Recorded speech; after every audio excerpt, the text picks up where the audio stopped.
Hey everybody, Ben here from the Bonehead podcast, and welcome to Theory Thursday. So, sometimes on a Thursday we are going to look at some theoretical aspects of Blood Bowl with a view of trying to help everybody make their Blood Bowl game better.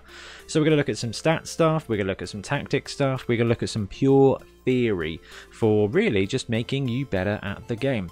Today we're going to have a look at 2 die up blocks. So, if you've got less strength than your opponent, it's 2 dice, they choose. It's risky, are you using it enough, and how reliable is it going to be? Let's go straight into 2 die up blocks. How good are they?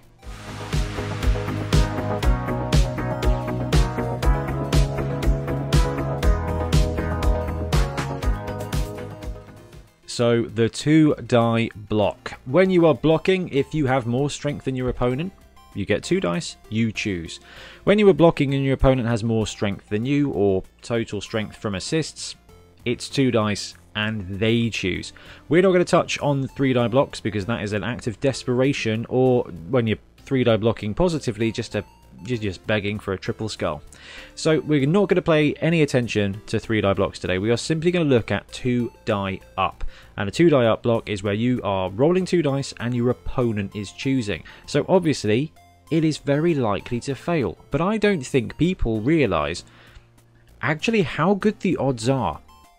So when and why would you use a 2 die up block? So the classic desperation play normally is where this comes into.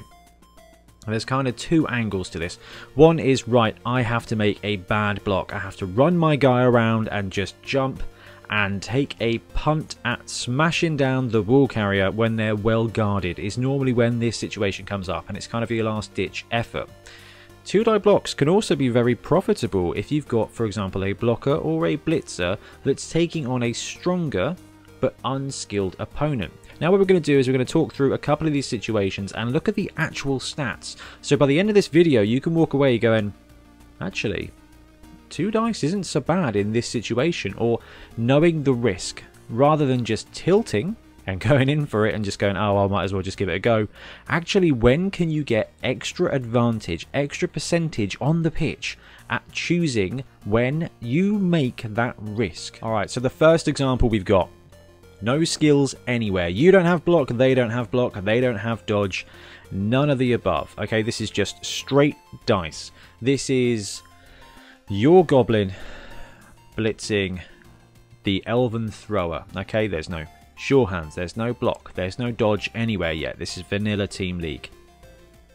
2 dice up, and you are looking to knock him down. Okay, you are looking to knock him to the ground while staying on your feet. So the chance of you rolling in there and pow or pow starring on one attempt is only 11%.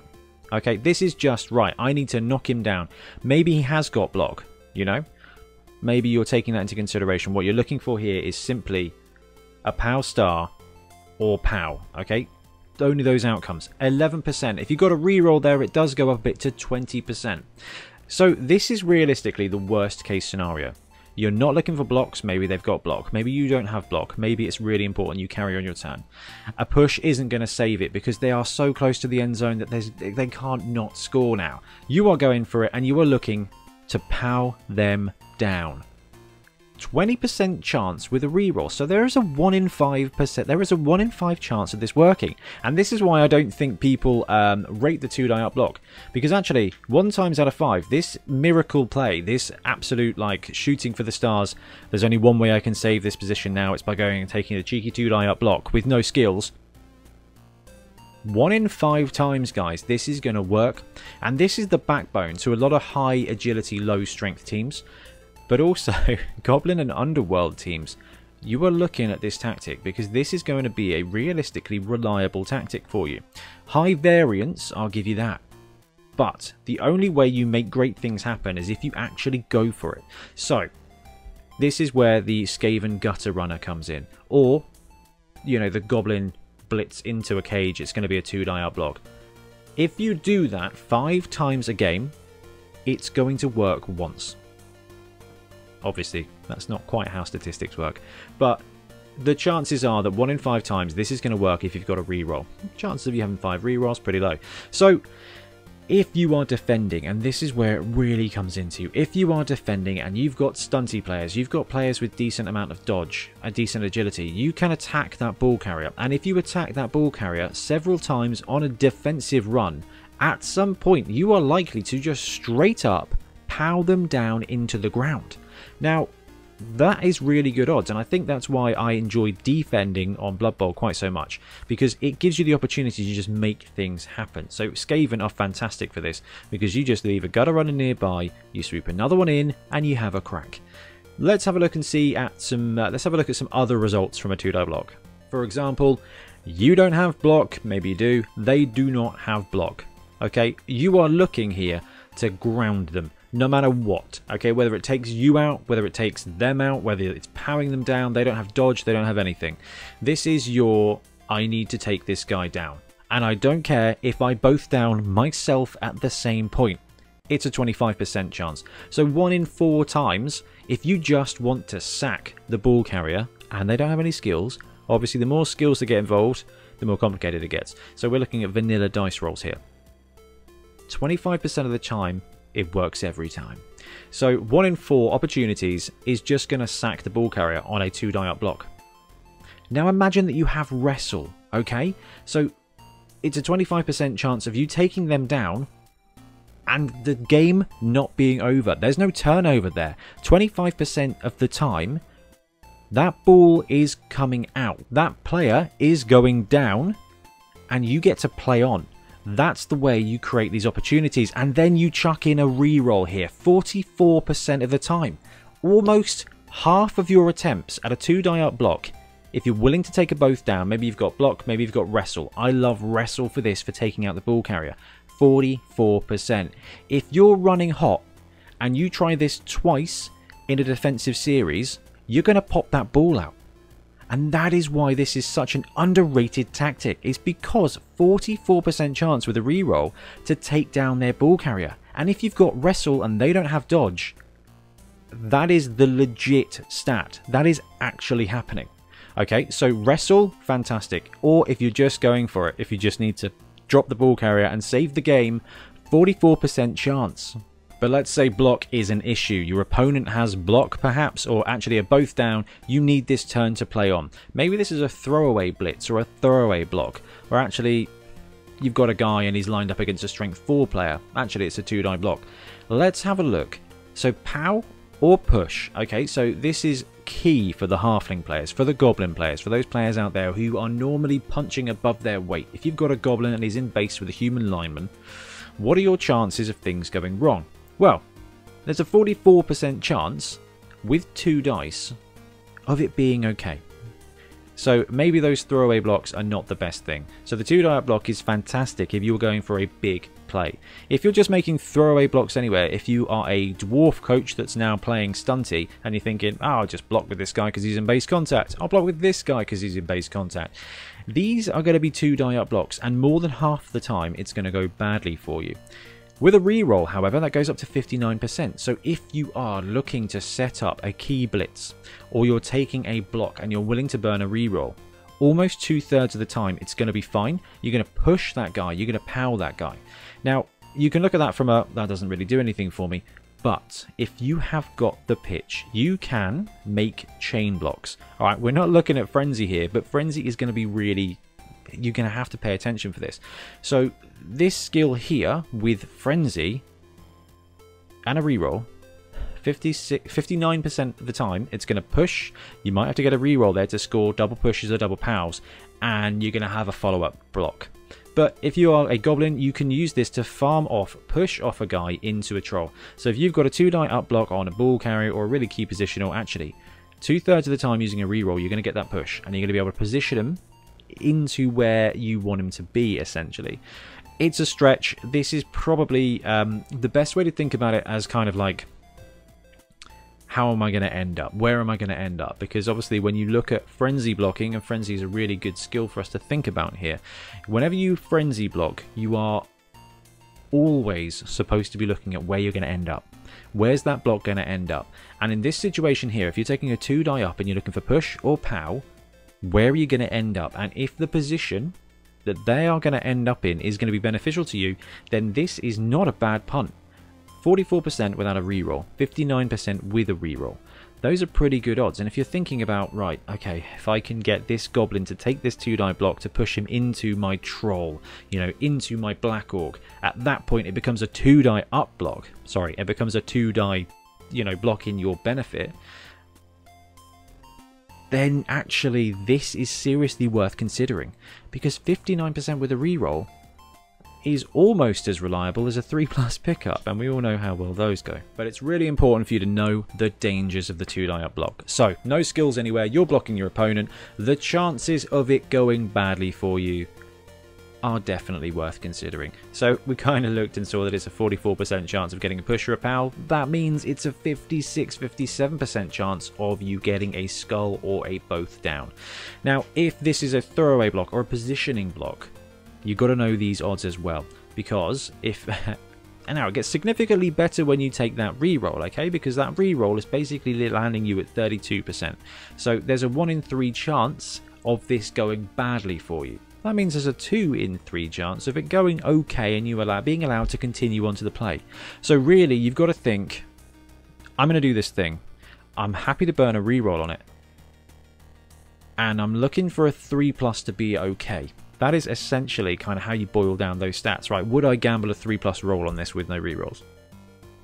Actually, yes. If the positioning is going to end up right, if this is going to be the big play that you need, then those odds are really good. So, going badly is skulls and both down. If you have block, if you have wrestle, you are going to be way safer than this. Way, way safer. Because you're going to be looking at this camp here, which is anything but skulls. Now, this is going to prove using numbers why everybody hates war dancers. So let's ignore the top bit at the beginning. So in this situation, you were looking for anything but the skull. Okay, it's 2-die up block. That's a 69% chance of you being okay. That's a 69% chance of you getting a both down or a push or a pow or a pow star. Chuck in a reroll, it's 91%. So if you have a gutter runner with wrestle and all you're worried about is it going badly, or you know what, I'm going to get a both down, I'm going to take him down, I'm going to power him to the ground, I'm going to take him down, I'm going to push him further away from the end zone or into another one of my players, 91% of the time with a reroll that's going to be fine. Even without a reroll, 69 is great odds. Imagine being in a situation where, like, right, I can move my gutter runner in and then I can roll a 3+ and your guy gets pushed away or goes to the ground. Like, that is an incredibly good stretch play. That's without a reroll, and you can bump it up. So, back to my point about war dancers. War dancers have every skill they need. They've got block, they've got dodge, they've got leap, which I'll admit got nerfed a bit. The first skill they take normally tends to be frenzy, tackle, or strip ball. So let's have a look at this strip ball situation. So let's pretend you're blocking something that doesn't have block or sure hands. Okay, maybe a random lineman has ended up on the ball. That's okay. These things happen. You move your war dancer in. You get him in contact with the ball carrier, but the ball carrier's got a support. Or, you know, it's a vanilla black orc, okay? It's just got better strength than you. You've got block and you've got strip ball. This is the percentage chance of that ball coming out. And this is why the 2-die up block is so huge. If you get wrestle, if you get strip ball, these are the odds in almost every situation. Almost every situation. If you are a gutter runner and you're tackling someone with strength 5, it's worse. If you're a vanilla strength 3 dude, and basically anything less than deep root is going to give you these odds. That is why I think wrestle and strip ball are an incredible combination if you are willing to be a risky, dodgy fellow. So this is so cool on stunty players. That 3+ dodge into any situation is going to mean that there's basically a 3+ chance of you going in there and taking a 2-die up block. And if you can get wrestle, if you can get strip ball on guys that are they're going to be able to get onto the ball carrier, 69% of the chance, and then 91 with a reroll to pop that ball out. This is why Skaven are so powerful. This is why everybody hates war dancers, is because as soon as that dancer gets strip ball, on anybody that doesn't have sure hands, or block, I'll admit. Look at that odd. That's almost certain that ball is coming out. And that is why War Dancers are just such an incredible piece. And it's also why the Skaven Gutter Runner can be so powerful as well. And don't get me wrong, Elven Union catchers are going to get really good at this as well. They have got the movement and they have got the strength. They are going to score enough touchdowns to get the skills they need to start moving into this situation. And so there's going to be a lot of a time where they're going to be able to take a 3+ or a 4+ dodge to get onto your ball carrier. Wrestle, strip ball, 91% chance of that ball carrier going down or that ball coming out. How do you defend against that? Maybe we'll have to do another video on how to do that. Anyway guys, thanks for coming to my TED Talk. I just wanted to run through some numbers on 2-die up blocks. I use them a lot, probably more than I should, and that's probably why my casualty differential is so horrific on most of my teams. But my touchdown differential is even better than my CAS. So I like to go big, I like to go for those touchdowns, and you know, we look back here at no skills and things like that, and just actually there's a 25% chance of it being okay if you're willing to take a ball carrier down with your own body. Chuck and wrestle on that means that 25% of the time that 2-die block is just going to work. With a reroll, it's 44% of the time.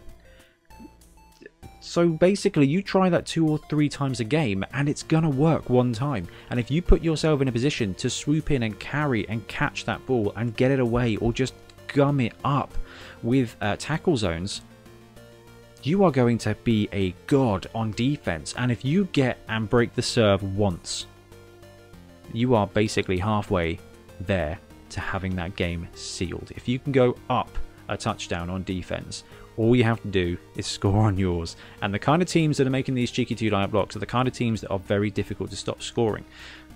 But don't let this put you off. I mean, all it takes is a zombie to wander in, take that 25% chance to take down the ball carrier, and you are good to go. Anyway guys, thanks ever so much for watching. Please let me know what you think in the comments. What other kind of theories and things you want us to have a look at. Whether it was useful, whether it was garbage. I am obviously just having fun making Blood Bowl content, but I'd love to hear what you think. So I'm going to disappear now guys. Thank you very much for watching, and we'll be back soon with more Blood Bowl content. Happy blocking. Thanks very much for watching. We really appreciate your support. If you want to support the show even further, please like and subscribe. It really helps us out. Or come and join us in our Patreon, link below, where you get early access to our content and monthly competitions. See you later.